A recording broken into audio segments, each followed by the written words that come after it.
this is an impossible task. She's 90 years old, y'all. 90 years old. Past the age of childbearing. Unable to conceive. I never will forget one time when I took my aunt to the doctor and I was filling out her paperwork, and she was 85. It said, "Are you pregnant?" And I said, "Yeah." I marked yes. And the doctor came in and he was going over her paperwork, and he said, "Hon, you're not pregnant, surely, are you?" She said, "Oh, that's my stupid nephew." Huh? Oh, there you go. Yeah, with anticipation. Okay. Again, over in Genesis, we go back to Genesis, and we'll do that. Just turn back to Genesis chapter 18 and look at verse 11. Genesis 18:11. We'll be switching back and forth. We'll be in Genesis a lot, you know. Again, we're in a Bible study. Y'all know where Genesis is. Genesis 18:1 says, "Now Abraham and Sarah were old and well stricken in age. Hey, and it ceased to be with Sarah after the manner of woman. She was too old to bear a child." What about Abraham though? Very same verse. Okay, he too was old and stricken, just as if he were dead almost. Okay. See, it took an all-powerful God to do this. We get in situations, you know, we get into things and we think are impossible, and they are for us, but not for God. We had to put our faith in God, and that's what everyone in this chapter has done. They put their faith in God, and we're just, I think we just not good at it. I don't think we really believe God can do the things He can do. I think of the van out there tonight. Like I said, Brother Mike can tell you, the bus was loaded. How many did you have on the bus? 23 or 4? You have more than that, probably. Do you have more than had seats? Did you get the others picked up on the van? See, we got that van, and God knew we were going to have an overload tonight. He already knew that. And so we got to go get, they didn't get to miss, they got to come. They got to come because of the van. And we've raised, I don't know who's counting, but we've raised $8,065 on that van. We're short about $1,406.62. But who's counting? But who's counting? Hey, God's good, y'all. We had people give yesterday at a funeral. I preached a funeral and people gave to the van at the funeral, you know. And even promised me they're going to start coming to church here, okay? Again, God can do anything He wants to do. He's an all-powerful God. And here He proves Himself. He makes all things possible. You're in Genesis 18. Look down at verse 14. Is anything too hard for the Lord?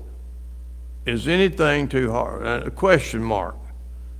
Is anything too hard for the Lord? Absolutely not. Nothing. At the time appointed, it said, "I will return unto thee according to the time of life, and Sarah shall have a son." Shall have a son. Wow. Nothing's hard for God. He turned the clock back for these people. He turned it back 50, 60 years, I don't know. 90 years old, 99 years old, Abraham turned the clock back for them. And they had a child, they had a son, okay? Being literally dead, you might say. Genesis 21, 1 through 3, look at it, you're right there, just turn over a page or two. Genesis 21, 1 through 3. And so then the Lord visited Sarah as He had said, and the Lord did unto Sarah as He had spoken. For Sarah conceived and bare Abraham a son in his old age, at the set time of which God had spoken to him. And Abraham called the name of his son that was born unto him, whom Sarah bare to him, Isaac. He turned the clock back for him. Turned the clock back for him. Look here, faithful to them, overcame the frailties of their life. Sarah was weak. When she heard what God told Abraham, she laughed. She laughed. You would have too. If you were 90 years old, somebody said, Miss Pat, you're 90 years old? Not yet. You're getting close.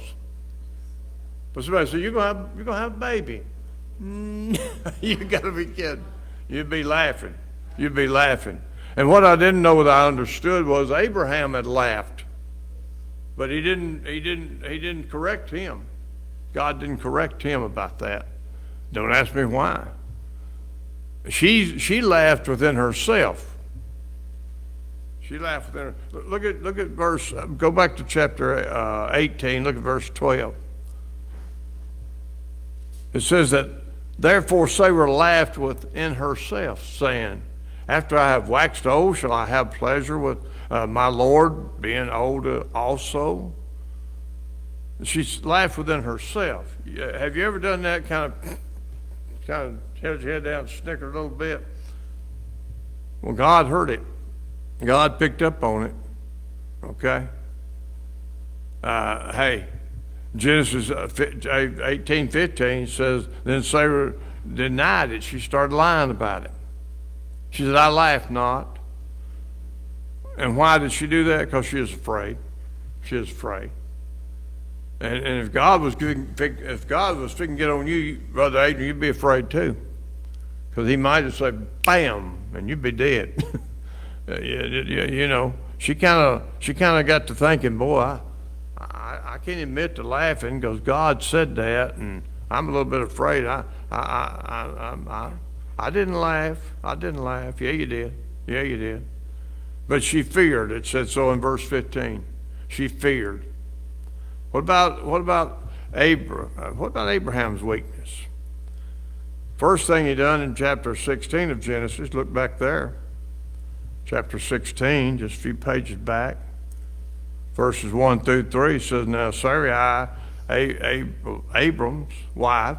See, they were still Sarai and Abram until after all this. Then they became Abraham and Sarah. But said his wife bare him no children, and she had a handmaid, an Egyptian, whose name was Hagar. And Sarai said unto Abram, behold, now the Lord hath restrained me from bearing. I pray thee, go in unto my maid.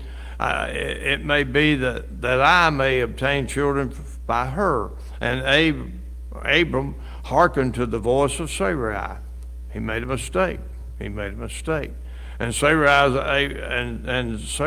Abram's wife, took Hagar, her maid, the Egyptian, after Abraham had dwelt 10 years in the land of Canaan, and gave her to her husband Abram, to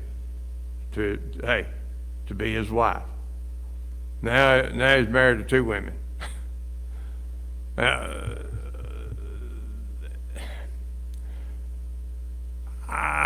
He was in a mess. They were in a mess. They sought an alternative that they were going to take care of everything. We do that.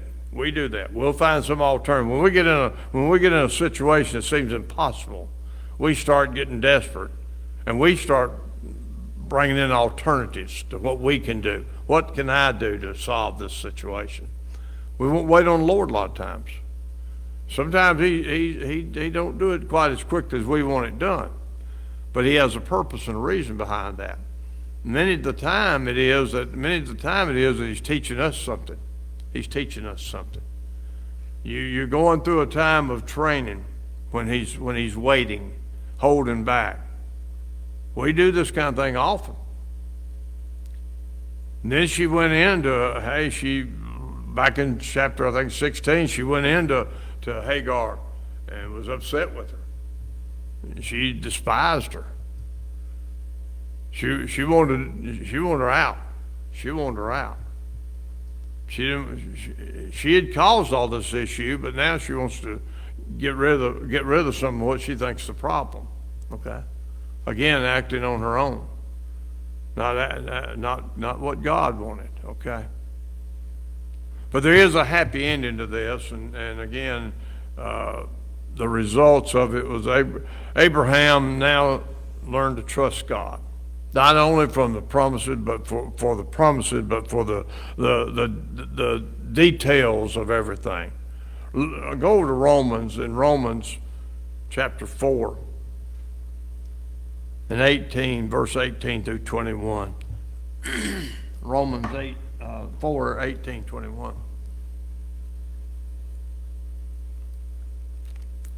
I'm trying to recover from Monday and Tuesday. We've had a rough week already, and this is just Wednesday. But again, God is able to strengthen us, okay? Miss Sherry, y'all pray for her. She's down. Y'all pray for her. She's supposed to get her shot tomorrow, too, so lift her up. We'll pray. We'll mention all that in a minute. Romans 4, verse 18. Who against hope believed in hope, that he might become the father of many nations, according to that which was spoken. So shall thy seed be. And being not weak in faith, underline that, being not weak in faith, he considered not his own body now dead, when he was about 100 years old, neither yet the deadness of Sarah's womb. He struggled not at the promise, and God through unbelief, but was strong in faith, giving glory to God, and being fully persuaded that what he had promised, yes, he will, he was able also to perform. He's saying that, hey, I believe God. And when you have something in your life that's impossible and all of a sudden God takes care of it, you need to believe God. And you need to continue to remember that. I can go back in my life and I can remember things that God done for me. They were impossible. There's things, Miss Kitty, that absolutely it had to be Him, and that's what we want to do. We want to show that God's not us. God's doing it. Again, they can be as small as the van that's sitting out there. I saw Alex jump off the bus and run over and get in the van and take off. I thought, wow, ain't this great? Ain't this great? Had it not been here, 5, 6, 7 kids might not have got to come tonight. And Brother Michael said it. He said, I guess they heard we had the van. He said, Malachi brought 2, this one brought some. They were just adding to it. Everybody adding to it. Y'all realize that they about double us over there. So last time there was about 26 or 7 more of them than there were of us. So we had about 12 in here. Tonight we got about that. But they running over there probably 30 or 40, whatever. Brother Michael, how many they got over? About 40? Mm-hmm. Yeah. That's for workers too, of course. Yeah. And even Sarah, look in 1 Peter 3:6, how she became a loving wife. You wives, listen up to this now. And 1 Peter 3:6 said, even as Sarah obeyed Abraham, calling him Lord. I like that. Pat, yeah, he that's what he wants you to call him, as Lord. Whose daughters you are, as long as you do well and are not afraid with any amazement. Here's the application for us. We're dead. We're without strength. We're hopeless, y'all, without God. This old flesh and blood can't help us at all. The only hope we've got is the power of God in our life. And for Him to do miraculous things in our life. Bring on miraculous birth, you might say. Give us renewed strength. Give us the energy to keep on going. Again, it's been a rough week already, 2 days just nonstop. But again, we can't grow weary in well doing. Can't grow weary in well doing. You don't know whose life you're touching. The funniest thing was the mayor, Shane McFarland. He's part of that family. and his son was with him, Drew, little 7-year-old boy. This kitty looking, just cute as he could be, just cute as he could be. He came up to me, he said, "Sir, I enjoyed your speech." He said, "You made me almost cry. But then you said something made me laugh." He said, "It was real good." And he said, "This is my first funeral to ever come to. And I got to be a pallbearer." And he was. He got to hold the hand on the coffin. And I thought, that's cute as it could be. But I thought that I loved your speech. You made me cry, then you made me laugh. See, Abraham, he was hopeless. Over back in Romans 4:20, he said he staggered not as the promise of God through unbelief, but was strong in faith, strong in his faith. We need to be strong in our faith. God's not going to let us down, y'all. My life verse is Psalms 118:8. And it says, you just need to trust in the Lord and put no confidence in man. If you try to put your confidence in man, they'll let you down. God won't ever let you down. God won't let you down. Now, he may send you through some stuff. And you may think he's gone sometime. You may think he's not around, but he's there. I mean, that young lady in that car, let me tell you, God was there. God was there. I mean, an 18-wheeler who didn't even hit his brakes would have gone wrong. Hey, I was coming out of Nashville one afternoon after work, and I saw an 18-wheeler. I was behind him, and he's doing all this, down through all this traffic in Nashville, going just weaving. And I told the guy riding with me, I was taking him home to Smyrna. I said, that guy's drunk or something. I said, something ain't right. Well, I tried to get beside him, blowing the horn. He just sitting up there. So I got nervous because I thought, he gonna roll me. I'm gonna get over, I'm gonna back off. Well, as I backed off, I looked up ahead of me, and the car, the traffic was dead stop. He never slowed down. He went through 4 vehicles. He went through 4 vehicles. He got out. He was drunker than Cootie Brown, whoever Cootie Brown is. I don't know. He gets blamed for being drunk. Nobody knows him. But he was so drunk it was unreal.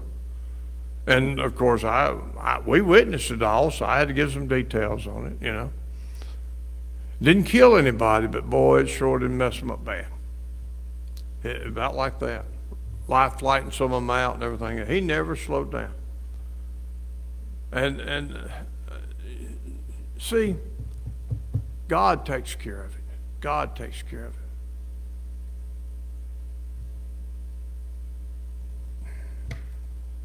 Abraham, Sarah trusted God. They believed God. And that's what we just need to do. We just need to be faithful to trust God to do the impossible. I mean, the impossible.